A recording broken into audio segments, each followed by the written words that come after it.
and welcome to the Corrine Barraclough show. Coming up, I'll talk to a heartbroken father who's alienated from his son after his ex-wife kidnapped him. I'll talk about a high-flying media executive who pleaded guilty and has been sentenced for theft in Melbourne, proving yet again that women are not angelic beings. Can I first say something about the criticism that's flared up after Magda Szubanski taking part in Dan Andrews' government ad campaign in the fight against coronavirus? Magda played her character from Kath and Kim, the netball player. Criticism was quick and fierce. It swiftly fell into anti-vax commentary, and for those who appear convinced that coronavirus is all a conspiracy. What's interesting to me is that then leading figures on the left hopped in to start shouting misogyny. Lisa Wilkinson, co-host of Channel 10's The Project, tweeted, "From Magda Szubanski to Sam Frost to Emma Alberici and just about every woman in between. These days it seems it doesn't matter your talent, your good intentions, your social conscience, your looks. If you're female and you put yourself out there, expect to be trolled. Hashtag stop the madness. Hypocrisy, thy name is Lisa Wilkinson. You can't sit on screen and bash all men with your extremist anti-men rhetoric and then play the gender card. Has it occurred to you that criticism of Magda may be because she chose to align with a government which is currently dissolving democracy before our very eyes? Has it occurred to you that women are sometimes criticised because people just don't like them? It's not because they're women. And newsflash, women are not exempt from criticism. Now, I know some people get sick of talking about celebrities. To you, let me just say this. It's good when people in the public eye deal with issues that regular people face. And yes, by that I mean family law. I know celebrities live charmed lives, and yes, they have charmed bank balances. But when a celebrity like Johnny Depp goes through a messy breakup and faces allegations of abuse, it throws a light on the issue as a whole. Similarly, when Brad Pitt split with Angelina and had custody issues. Now, over the last week, there have been some really interesting reports that have emerged from legal documents filed by Seal against ex-wife Heidi Klum. You'll remember these two were married for nearly a decade. According to these legal documents, Seal is asking a court to deny Heidi's request to take their 4 children to Germany. I believe Heidi has a hidden agenda to move the children to Germany, Seal writes in these documents, which were obtained by The Blast. Heidi filed an emergency custody request with the court to force Seal to allow her to take the kids to Germany for 3 months while she films Germany's Next Top Model. The documents also reveal that Seal struggles to get access to see his children despite court orders. Seal's papers assert, unfortunately, when I ask Heidi for more time to see the children, Heidi often makes it unnecessarily difficult by alleging that she and the children are busy on particular days, that the children are ill, or that they simply cannot see me. Does this all sound familiar? I've seriously lost count of the number of fathers who've contacted me saying similar things, saying that their ex and mother of their children is making access difficult, or saying that the children are too ill to see them. It's never ending. This is, I believe, where we end up when this damaging narrative around women and their children is pushed out relentlessly through mainstream media. Let's be really clear here. Children do not belong to their mothers. Children are not property. Children have rights of their very own, and they have a right to see their father. Importantly, children are not weapons. On the same day I was reading about Seal's fears his children being moved to Germany, I read this interesting piece about the long-term effects of parental alienation.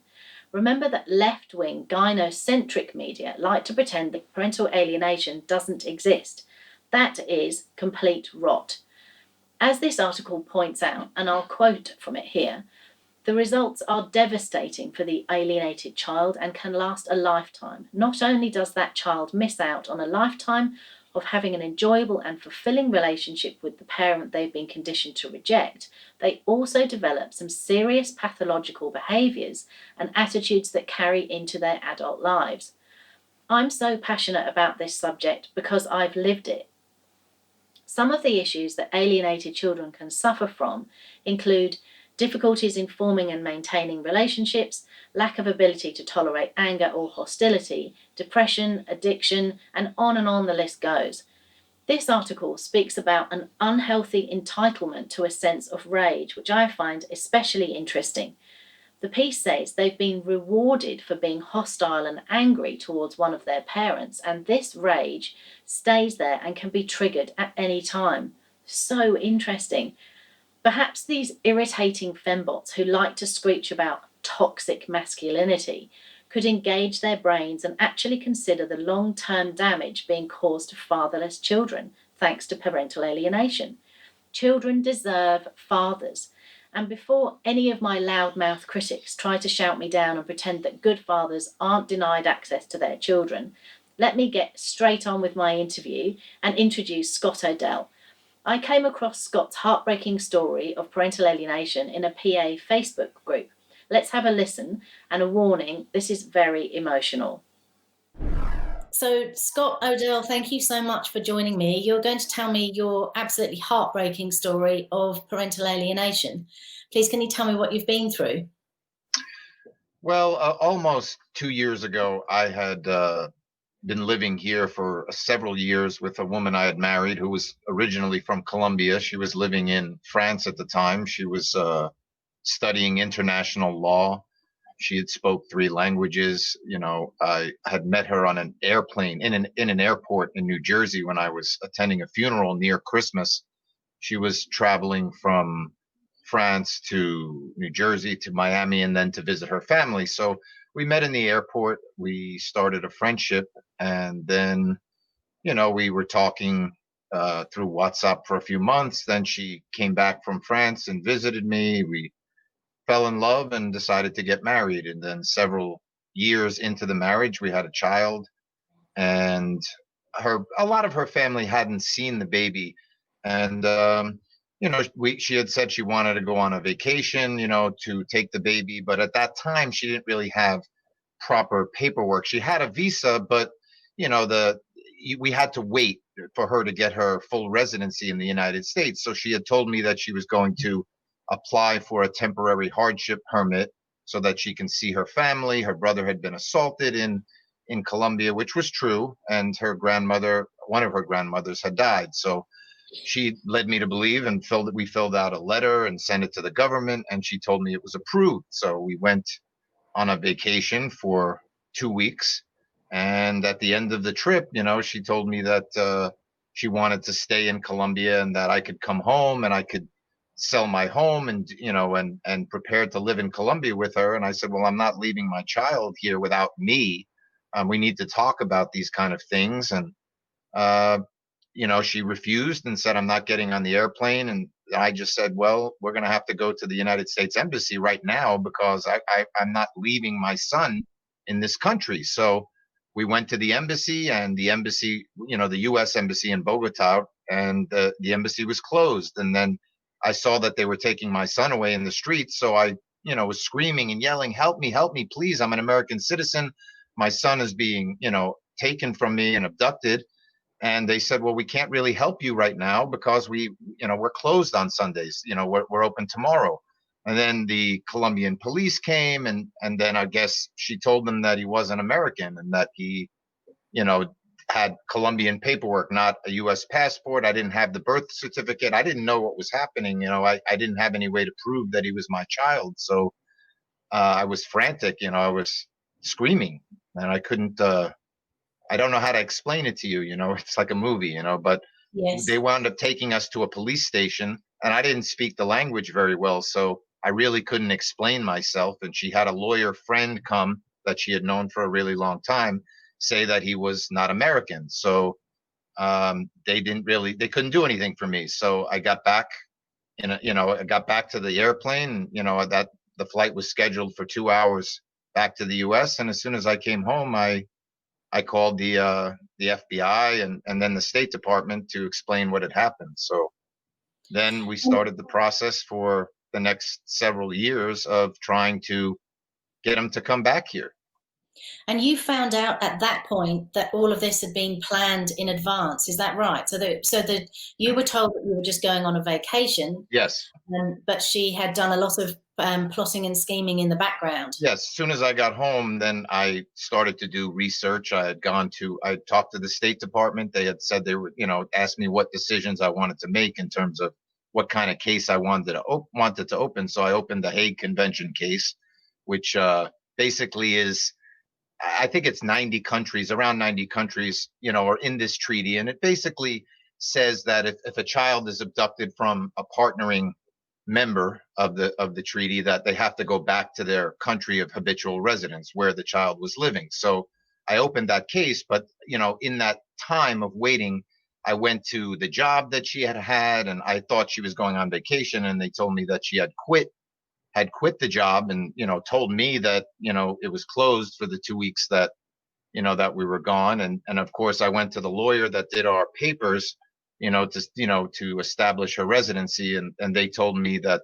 it was Hispanic Unity, it was the people who did our paperwork, that she had gone in there about a month previous and canceled the entire process of becoming a resident in the United States, giving up her visa permanently, I guess so that they could never ask her to come back, because if they say you have to go back to the US, she doesn't have a visa anymore. So I had found out that there were steps taken to plan this. So I assume that when I was in Colombia, for that vacation, that they thought that maybe they could talk to me and say, yeah, let's let your son stay here, and you go back and take care of the things that you need to take care of, and then come back here and be with me. And if I would have done that, then they would have washed their hands of it and said, well, he let me stay here, he let me do this, and his plan was to let me live here and then come and visit me. And I think that they would have just decided to leave me at that point and say, well, you allowed him to stay there, so you have no case. But of course I went to the embassy and caused a big problem, and we started the case from there.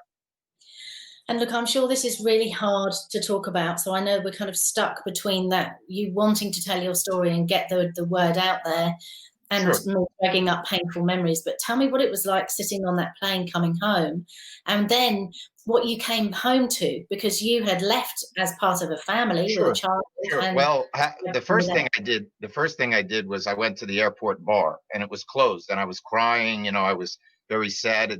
They were opening at 12 o'clock, and they said I had to wait to have a drink, and I was like, okay, well, I'll wait. So I had the drink, and then I waited a little bit, got on the plane. I was really upset.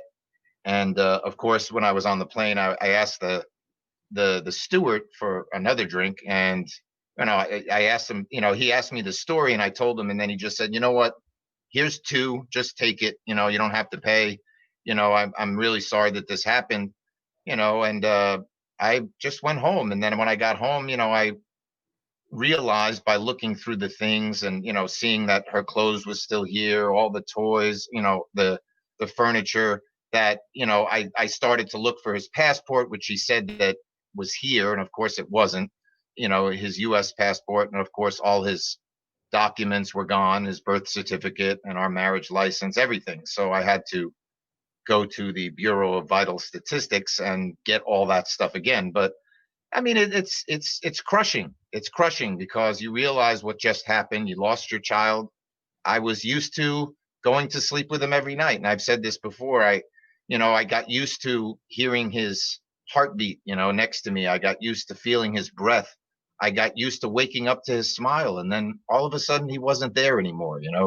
And I didn't think it was going to be such a long road.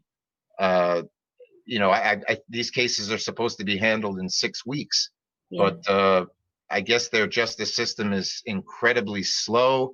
They kept delaying it, and then finally I had a trial date of May 19th, and then COVID-19 struck, and it just poof disappeared. So I have to wait. And since then, I've been trying to. Obviously, they tried to talk to me in the beginning, the family, and everything was fine. I was getting letters saying, hey, you're our son. We love you. Just understand, you'll always be his father. You can come visit for Christmas. And, I would say, well, coming for Christmas doesn't solve what just happened. I'm not just going to agree with somebody taking away my parental rights and acting like I don't exist anymore. Now, my family here has never seen my son again. They've never got to speak to him. I get to see he's alive, on a video camera sometimes if she's feeling mentally well, I guess. I mean, I don't really get to bond with him. I mean, they taught him another language. I don't get to, he doesn't speak English anymore. And I got letters and so forth about how great I was, but then once I opened the case, then the alienation started. Nobody in her family is allowed to speak with me, and I'm a monster.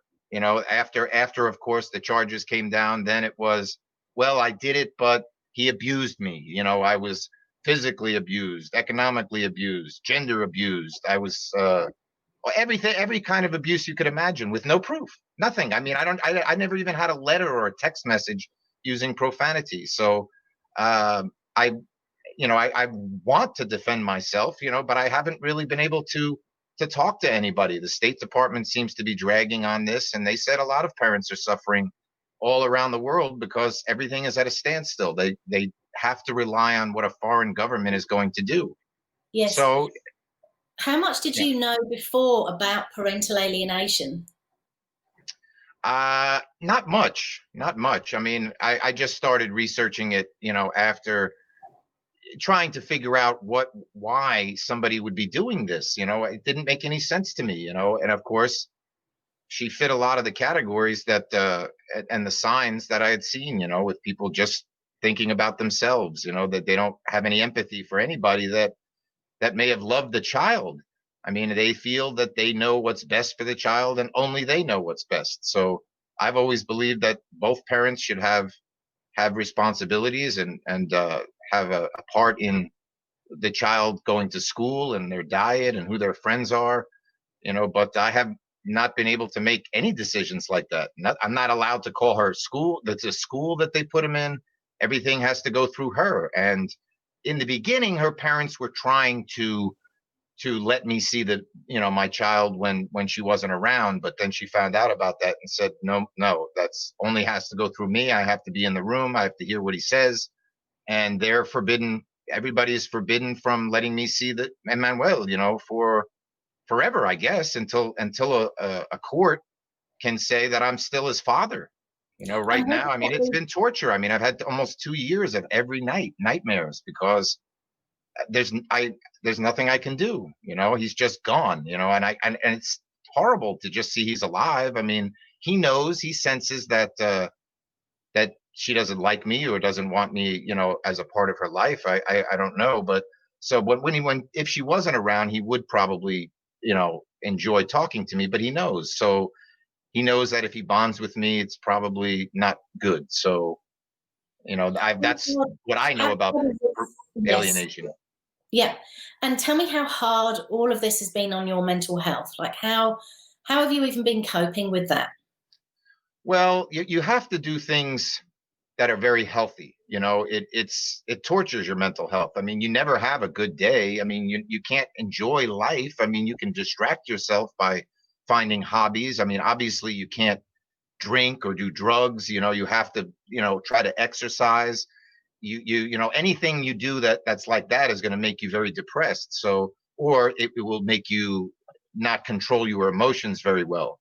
um you know I've never had, everybody has ups and downs in life. Everybody has moments of depression or sadness when you don't achieve your dreams or your goals. But I had thought when I married this person that I had reached the mountain. I thought, I don't have to dream about these things anymore. I had the family, I had the child, I had my home, I had everything that I could ask for. And then it was just all gone in an instant. Everything I ever loved.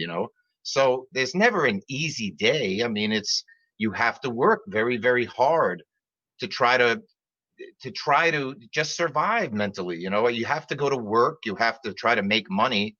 And everybody knows what happened that's around your life here. And they see you as the man that lost his family, that lost everything, that had a kidnapped child. I mean, it's a shocking story to everyone that knows you and loves you. And sometimes you lose them too, because they don't know what to say to you anymore. Yeah. You don't only lose your child, you lose your family on both sides, because you've got such a big problem, and they don't know what to say. It's like your child just disappears. in some ways it might be worse than death because you don't have any closure. You don't know how many days it's going to go on where you can't sleep, where you have to wake up and not forget that it happened, but just try to develop strength so that you can just get through a day and make sure that you're continuing to eat well, that you're taking care of your house, that you're trying your best, to move forward in life, but you keep fighting too. And you struggle with giving up sometimes, because you think, should I just give up? I mean, the money, everybody looks at you as an ATM machine. So everybody says they can help you in the beginning, but then you start realizing after months and, all this time goes by, you're like, well, what are you doing? Like, everybody wants money, but then they say, well, there's nothing we can do right now. We're waiting on another government. We're waiting on them to give you a date, so it is very, very, very difficult. And I'm sure other parents that are going through the same thing around the world, because it happens all around the world now that you have travel so easily that I mean, I sympathize with everyone. I empathize with them because it is very, very painful to deal with the loss of a child every single moment of your life. And it would have given you, I would imagine, a completely new understanding or new kind of passion for the importance of fathers' rights and actual equality when it comes to access and the right to be in a child's life, as well as parental alienation, which, as you say, is a huge and growing problem all around the world. Well, people think they can get away with it because they realize, I mean, I'm sure most of the people who do these things research it and they know how long it takes. They know how expensive it is. And once they have the child in their grasp, then you're the one that has to constantly be on defense and have to fight for your right to see them. I've always believed, and I still do, that both of us should have equal time. And that's all I've been asking for, is just equal time. But yeah. I suppose she wanted, knew my love for our child and thought that I would just support her in another country. And until there's money, coming to her, she's obviously going to use the child as a weapon and not allow me to see him, because she's going to say, well, you're not sending him money, you're not supporting him, you're not doing this. Well, I can't, because our government said the minute that you send money there, that means you agree to the child being in that situation, that you agree to your child going to that school or daycare, or living in whatever house that he's living in. So, I mean, they had taken a lot of money from me before they did this, almost $15,000. So I don't feel guilty about anything, in terms of sending money. I'm not going to send money for my son to live in another country. I still pay his insurance. I don't know what it costs in Australia, but here it's probably $100 a week, for the best healthcare that I can provide. And he's not even here. So, I mean, in case if something does happen, obviously I continue to pay that, even though some people think I'm being foolish because he's not here to use it. But I still do that. It's hard because you want your child, you want to guide them, on their journey in life. You want to share the things that you've accomplished in life and teach them lessons for how to prepare for being an adult, not to make the same mistakes that I've made in life, and I can't, you can't do that. You have no say in anything, nothing. All I can do is try to learn another language and learn phrases to try to keep telling him, I love him, I love him, I love him, that's it. That's all I can do is just keep telling him that I love him, and it may, in the end, I may run out of money. I may never get to see him again, but my son's going to know that I fought for him until I couldn't fight anymore. I mean, that's all any parent can do in my situation, is just continue to fight, say that you love them, and hope that some judge, somebody will say, I think this person really does love his child. I mean, you can go on with your life. I can go on with mine. I'm not bitter that if you don't want to be with me anymore. I just want to share equal time with my son. I want to be able to pick him up, take him to Disney, share both countries, share both cultures, share raising him, be with who you want, marry somebody else, whatever you want to do, go ahead, but I just want to share. And I just don't understand that part of the alienation, because they seem to want 100% control over everything. There is no compromise. There's no compromise at all. So I don't know if you have any questions for me, any more questions, but Oh, well, it's just so heartbreaking. My heart really, it hurts for you. I wanted to ask you just before we wrap up, though, sure. what your next move is and what you can do to stay sane in the meantime. Well, my next move right now, I was trying to contact child welfare, in the town where the baby's being held, but they just recently told me that they really only handle cases of domestic violence. So it really does have to get in front of a familiar judge, somebody that handles these kind of issues. So the next step is waiting for judges to go back to work, and to handle the case. I mean, apparently there's 9 judges for every 100,000 people in Colombia. So the caseload is usually 2 years behind normally. So the next step is to have our trial. They'll decide whether he will come back to the United States, if she will be forced to come back, or if they're going to keep our child. So, if they decide to keep him, then you can appeal, which is, 5,000, 10,000 more. I mean, I don't know how many appeals they get before it goes in front of the Hague court. But I suppose at some point, that I'll have to decide if they keep him there, then I'll have to file a case in their local jurisdiction. And that could be years, that they finally say, okay, you can have the right to your son. But the problem is, even if a judge tells her that, she's always going to fear that I'm going to take him back here. So she believes that the only way that I can see him is under supervised visitation by her and her only, so that she can keep me from taking him back.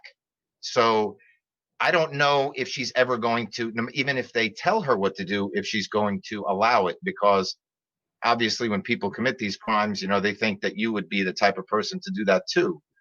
So that's my next step. And I would just say, to other parents and for myself, is just to try to eat well, try to watch your health. If you have medications to take, you take them, and try to distract yourself in the best way possible, the healthiest ways possible. Try to, do what you love, write, express yourself. Obviously, the alienation group that I found, where I found you, that has helped me a lot, seeing other people's stories, and I realized I wasn't alone. And Yes. I've tried to respond to certain people when they've made comments and all that, because I know what they're feeling, and I've seen both sides of the story. I'm sure it happens male, to females and males, men and women. I've seen both sides of it. So I would just say that, be as healthy as you can, and just, self-help books. If you need to go see a professional, I'm sure that helps a lot of people, a psychologist or a psychiatrist, because there's no shame, in when you're dealing with this kind of emotional pain every single day and this kind of loss. I mean, it's the best thing you can do for yourself and your child is to be as healthy mentally as possible. It's not easy. I mean, you definitely have really bad days sometimes, and you're alone most of the time. So you have to really focus on your health. I mean, Yeah. I mean, I know I've repeated myself. It's not easy. It's not. I mean, but professional help if you need it, I would say to go do that. But try to invest in really great hobbies, to try to just distract yourself. You're never really going to feel like you have a great day, or a good day, or even really be able to say that I'm happy today. I'd be Yeah. lying to you if I said that I've had a happy day in 2 years, because I have not. If I got to hug him again, and hold him right in front of me, yes, that would be a happy day. And I'm hoping that they open the country, because there's an international travel ban. Maybe I can arrange for a visitation in the next few months, and the second that I can travel, I will. And who knows, maybe I'll give up my life here, and I will sell everything and go down there at some point if I have to. I mean, you have to do what you have to do for your child. I mean, what do I do? Stay here and just go to work, or do I give up everything and go to be with my child? Obviously, I'm going to make the decision to go and be with my child on any level that I can possibly be with him. I want him to know, and it makes me sad to say this, but I want him to know that I fought with everything I had, and that I never ever abandoned him. That's really the most important thing, is that he knows that his father loved him, and that I didn't give up. So that's really my goal, is to keep going. I'm not trying to take him away from her. I don't want that. I want her to come back here and live the life that, she married an American. She intended on staying here and getting papers here. So I just want to share him. I just want to share him equally, and that's it. I'm not trying to rip him away from. I know she loves him. I know she loves him. It's just her love is not the only love that matters. Absolutely. Well said. My heart goes out to you. Please keep in touch with me, Scott, and let me know how you're going. I will. Thank you for Okay. listening to me. Thank you so much for Take care, Corrine. Bye. All right. Have a great day. That was Scott Odell. It makes me heartbroken and furious in equal measure to hear such stories of children growing up being denied access to their fathers. Remember all that research about the long-term impact on children? Remember all the consequences alienated children face? This is at the very heart of what winds me up so much about this ridiculous pretense that women are somehow saints. They're not. Women are human beings. One look at the news shows you that women are just as capable of doing wrong, lying, cheating, stealing, or committing violence as men. Look at this story here. A cocaine addict stole $300,000 from the media company she managed. What did she spend it on? Well, she reportedly used it to bankroll her and her girlfriend's lavish lifestyle, fancy holidays, gambling, drugs, and Uber Eats, of course. This woman created 132 fake invoices that were paid to the company she owned. She's pleaded guilty to theft and was sentenced to a minimum of 16 months jail. She was head of digital and creative for Essential Media Communications, which had offices in Melbourne and Sydney, and had worked with several high-profile clients, including the now-defunct Luke Batty Foundation. And look at this from the States. A convicted rapist, torturer and killer who squeezed her victims' testicles with pliers spoke at the Democratic National Convention. She was introduced by Democrats as an impactful community leader. No, she is not an impactful community leader. She squeezed her victim's testicles with pliers before he was murdered. This is a 55-year-old woman who was convicted for the kidnap, rape, torture and murder of a 62-year-old real estate broker in 1986. She and her gang of prostitutes drugged him and took him to their apartment in Harlem and subjected him to a 3-week torture session. It included starvation, beatings, burnings, and various forms of sexual torture. This woman was paroled in 2012, having served 26 years in prison. She'd served her time, but let's not pretend this person is an impactful community leader. Why is society so incapable of holding women accountable? We've got to join the dots with all this crap. Women who commit crimes are equally as guilty as men who commit crimes. No special passes, no invites to the DNC, and certainly no certificates for being impactful community leaders, for heaven's sake. And finally, this New York Post article claims that women are, quote, posing topless on mountaintops for empowerment. Now, this movement actually started in 2015, and I had hoped that we were rid of it, but unfortunately, it's taken off again. Female hikers whip off their tops and have a friend take a photo of them from behind. Now, you want to climb a mountain? Whip your top off and have a friend take a photo so you can post it on social media? Go for it, as long as it's legal where you are. But let's not pretend this has anything to do with empowerment. This is attention seeking. This is about chasing social media likes, and no one is going to convince me this has anything in the slightest to do with empowerment. Save your rubbish about this being taking control of your life. You're fooling precisely none of us. Right, that's enough Barraclough now. See you next week. The Corrine Barraclough Show is a production of The Good Source, hosted by Corrine Barraclough. To watch, listen to or read more new media without the social justice warrior narratives or politically correct fact filter, visit goodsource.news. That's good, S-A-U-C-E.news. Become a Good Source supporter for exclusive access to live and unedited interview recordings, including the conversations before and after the show.